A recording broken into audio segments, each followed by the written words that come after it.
NEET UG का result declare हुए 1 महीना हो गया।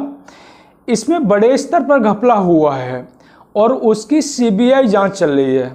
अब तक 40 से ज़्यादा लोगों को अरेस्ट किया जा चुका है। अब तक जो तथ्य सामने आए हैं उनसे ये स्पष्ट होता है कि ये सामान्यतः पेपर लीक का मामला नहीं है, घोटाला बड़े स्तर पर हुआ है। इतना ही नहीं, एनटीए यानी नेशनल टेस्टिंग एजेंसी जिसने ये परीक्षा कराई थी वो भी शक के घेरे में है। ध्यान रखें कि नीट क्वालिफाई करने के बाद ही एमबीबीएस में एडमिशन होता है और डॉक्टर बनते हैं। इतने बड़े घपले के बाद हजारों उन स्टूडेंट्स का सपना टूट गया होगा जो डॉक्टर बन सकते थे, लेकिन इस घपले के चलते डॉक्टर नहीं बन पाएंगे। हजारों वो स्टूडेंट्स सेलेक्ट हो जाएंगे जो डिजर्व नहीं करते हैं। तो इसलिए हर व्यक्ति को इसके बारे में सब कुछ जानने की ज़रूरत है।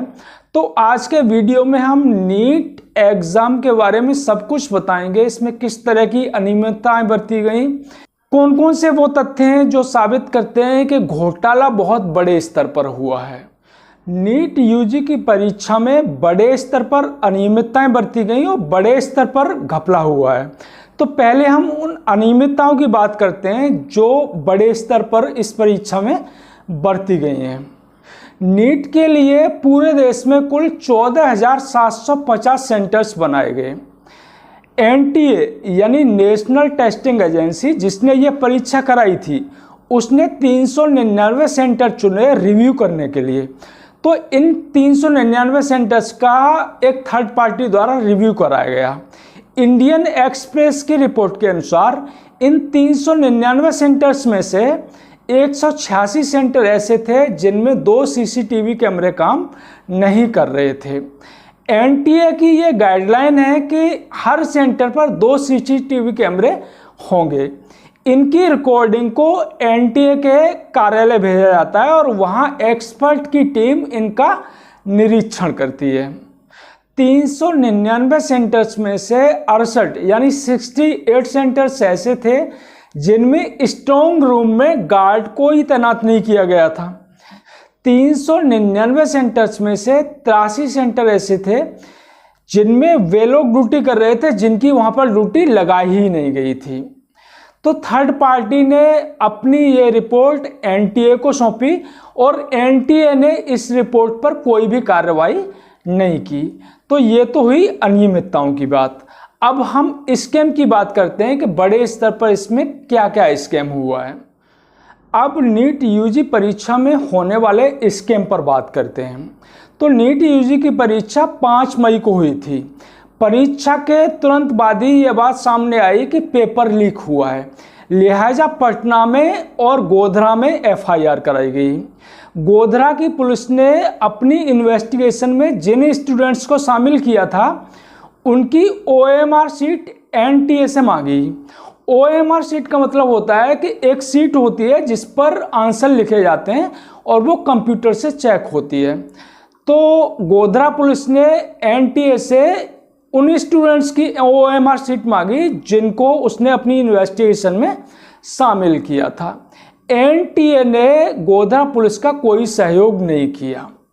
नीट यूजी का रिजल्ट 14 जून को आना था, लेकिन 4 जून को ही उसका रिजल्ट डिक्लेयर कर दिया गया।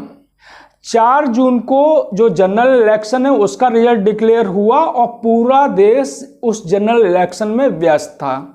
तो इसकी पूरी संभावना है कि 4 जून को जो रिजल्ट डिक्लेयर किया गया है वो जानबूझ के इसीलिए किया गया है ताकि पूरा देश इलेक्शन के रिजल्ट में बिजी होगा।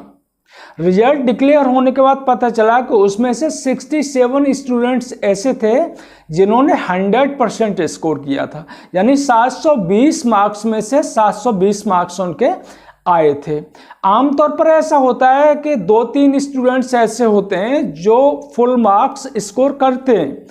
अगर आप 2023 में देखेंगे तो उसमें भी 2 स्टूडेंट्स थे जिनके 720 मार्क्स थे। तो सामान्यतः 2 या 3 स्टूडेंट्स ऐसे होते हैं, लेकिन 67 स्टूडेंट, इतनी बड़ी मात्रा में स्टूडेंट्स का 100% स्कोर करना, इससे लोगों को शक हुआ कि शायद इसमें कुछ घपला हुआ है। और इन 67 स्टूडेंट्स में से 7 स्टूडेंट्स झज्जर हरियाणा में एक ही सेंटर के थे। नीट की एप्लीकेशन जमा करने की जो लास्ट डेट थी वो 16 मार्च थी। 16 मार्च के बाद फिर 9 अप्रैल को दोबारा एप्लीकेशन सबमिट करने के लिए एक्सटेंशन विंडो खोली गई और 24,000 स्टूडेंट्स ने दोबारा एनरोल किया। न्यूज एंकर संदीप चौधरी का ये कहना है कि इन्हीं 24,000 स्टूडेंट्स में से 67 वो स्टूडेंट्स हैं जिन्होंने 720 में से 720 स्कोर किए हैं। ये सिलसिला तो रजिस्ट्रेशन से, पंजीकरण से शुरू हो गया था। उसके लिए एक एक्सटेंशन विंडो खोली गई। 9 अप्रैल को 24,000 बच्चे एक्सटेंडेड विंडो में पंजीकृत होते हैं। उन्हीं में से ज्यादातर बच्चे वो 67 टॉपर्स में शुमार पाए जाते हैं। तो 67 स्टूडेंट्स जिन्होंने 720 स्कोर किए थे, उसके बाद जो 2 स्टूडेंट्स थे उनमें से एक स्टूडेंट्स ने 719 स्कोर किए थे और दूसरे स्टूडेंट्स ने 718 स्कोर किए थे। तो यहीं से एक शक पैदा हुआ कि इसमें कुछ घपला है, क्योंकि मैथमेटिकली ऐसा संभव नहीं है कि किसी स्टूडेंट्स के 719 या 718 नंबर आए। उसकी वजह यह है कि नीट की परीक्षा में 180 क्वेश्चंस आते हैं और नीट में हर एक क्वेश्चन जो होता है उसमें 4 मार्क्स दिए जाते हैं और अगर कोई क्वेश्चन गलत होता है तो उसका 1 मार्क काट लिया जाता है। अगर किसी स्टूडेंट ने एक क्वेश्चन छोड़ दिया तो 716 मार्क्स आएंगे उसके, या फिर उसका एक क्वेश्चन गलत हुआ है तो 715 आएंगे, लेकिन 718 और 719 नहीं आ सकते। तो यहाँ से लोगों को शक पैदा हुआ।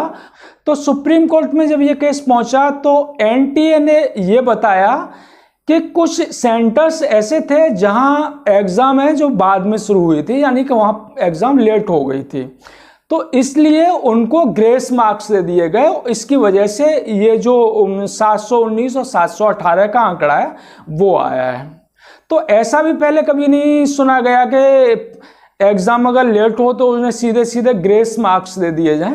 नियम ये होता है कि अगर परीक्षा लेट हो जाती है तो उतना टाइम स्टूडेंट्स को दे दिया जाए। तो एनटीए ने ये बताया कि 1563 स्टूडेंट्स ऐसे थे जिन्हें ग्रेस मार्क्स दिए गए। तो अब तक जो लोग अरेस्ट हुए हैं उससे यही पता चलता है कि इस परीक्षा में बड़े स्तर पर धांधली हुई है।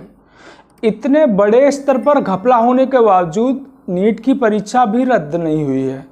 परीक्षा रद्द हो या न हो, स्टूडेंट्स के साथ जो अन्याय हुआ है उसकी भरपाई नहीं हो सकती। अगर इतने बड़े स्तर पर घपला नहीं हुआ होता तो हजारों वो स्टूडेंट सेलेक्ट हो जाते जो एकदम मार्जिन पर हैं और बड़े घपले के कारण वो सेलेक्ट नहीं हो पाए, डिजर्व करते हुए भी। अब हजारों वो स्टूडेंट सेलेक्ट हो जाएंगे जो डिजर्व नहीं करते हैं, उन्हें अच्छे इंस्टीट्यूशन मिल जाएंगे। नीट की परीक्षा अगर रद्द भी होती है और दोबारा परीक्षा कराई जाती है तब भी स्टूडेंट्स के साथ तो अन्याय ही होगा। अगर आप तुरंत दोबारा परीक्षा कराते हैं तो हजारों स्टूडेंट वो हो सकते हैं जिन्होंने इतने घपले के बावजूद भी एक अच्छी रैंक स्कोर की है।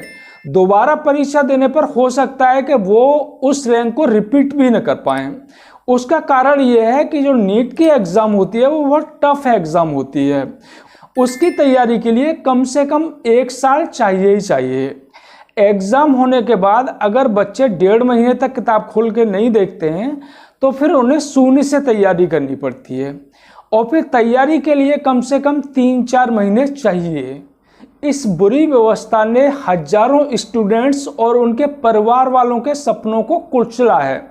यह सिर्फ एक परीक्षा देने का मामला नहीं है और न सिर्फ 1 साल की तैयारी का मामला है। कई सारे माँ बाप हैं वो छोटे से ही बच्चे को तैयारी शुरू करा देते हैं और वो सपने बुनते हैं कि उनका बच्चा एक दिन डॉक्टर बन जाएगा। बच्चों का सपना होता है कि वो एक दिन डॉक्टर बनेगा। 8वीं और 9वीं कक्षा से ही आजकल बच्चे तैयारी शुरू कर देते हैं, तो वो उस सपने में लगातार जीते हैं, वो जी जान से तैयारी करते हैं। और स्टूडेंट ही नहीं, उनके घर वाले उनके साथ में उस यात्रा को बर्दाश्त करते हैं और इस बुरी व्यवस्था ने उनके सारे सपनों को चकनाचूर कर दिया।